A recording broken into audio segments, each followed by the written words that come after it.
The Resilience Across Borders podcast is intended to be a resource for education, support, and inspiration. I am not a psychologist or a medical doctor and do not offer any professional, medical, or health advice. If you are dealing with or suffering from any psychological or medical conditions, please seek help from a qualified health professional. Hello, and welcome back to the Resilience Across Borders podcast. In this episode, we will discuss the importance of building resilience in the workplace and also, as usual, provide some tips for employees and managers. It is, of course, a fast-paced and rapidly changing world, and one area where there is a lot of that is the workplace. So again, resilience is the ability to bounce back from adversity. It's the ability to cope with stress, cope with setbacks and change in general. And one place where change is inevitable is in the workplace. So resilience is a crucial skill that can help employees and managers face difficult situations with confidence and determination. So resilience is essential for employees to be successful.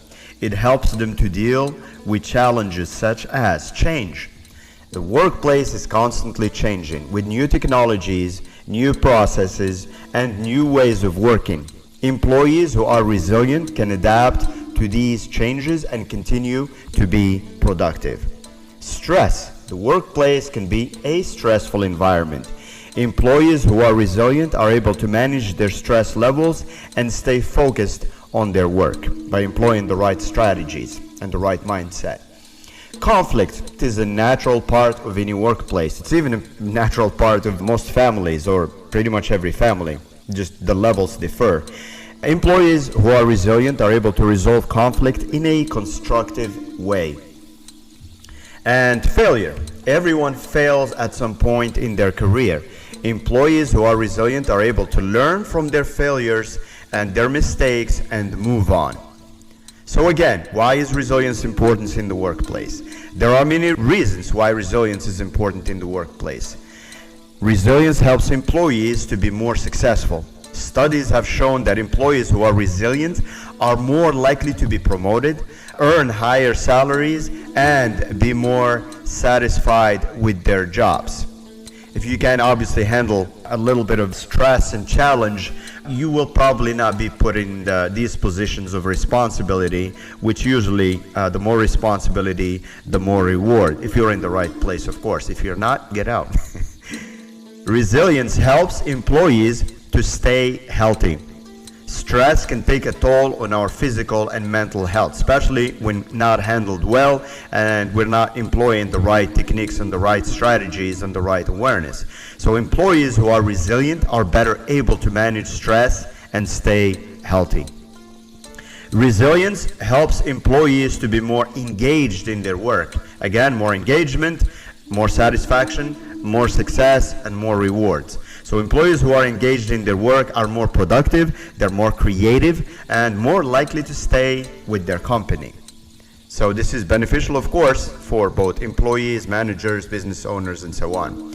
So how do you build resilience in the workplace? There are several things that both employees and managers can do to build resilience in the workplace. Here are a few. Develop a positive attitude. A positive attitude is essential for resilience. Employees who have a positive attitude are more likely to see challenges as opportunities for growth. This reminds me of the growth mindset that I talked about in one of the previous episodes. This involves focusing on the positive aspects of a situation, learning from mistakes, and embracing challenges as opportunities for growth. And this can be done, of course, with the right strategies, the right exercises, and the right mind shift. Build strong relationships. Strong relationships with colleagues, strong relationships with managers and with friends provide us with support and encouragement during difficult times. You heard me speak about this. Relationships, they cut all across, like, in our lives in general. Having good relationships is one of the sources for resilience and for happiness overall. So having a supportive network can help employees cope with stress and build resilience by learning or by leaning on each other and not always facing things alone. Also, take care of yourself. You've heard me talk about this a lot of times. This is a recurring issue. This means getting enough sleep, eating healthy foods, exercising regularly. When we take care of ourselves, we are better able to cope with stress and adversity. Again, we have to put on our oxygen mask first before we can be there for anybody else. So if we let ourselves down, then how can we be there for anybody else? So learn to manage stress. Stress is a normal part of life. There's no getting away from it. And it can be harmful if it's not managed effectively, and especially chronic stress. Chronic and continuous stress is the worst. So there are several things we can do to manage stress, such as exercise. Blowing some steam like that is one of the healthiest ways to go. Relaxation techniques and time management techniques. You can also ask for help. Don't be afraid to ask for help when you need it. There are many people who care about you and want to help you succeed. On the other side, managers can help their employees build resilience by creating a positive work environment.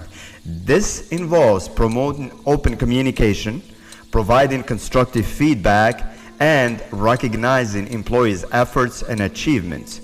Catch them doing something good, because we all be aware of the negativity bias which we all have, which we usually will focus on trying to find what's wrong and maybe not recognizing people for what they are doing right, or maybe even not recognizing ourselves for what we are doing right. So it's important to intentionally focus on this, focus on the positives, and then also create that positive work environment, because obviously leadership is responsible for the culture for the most part, because if you don't create one will be created for you.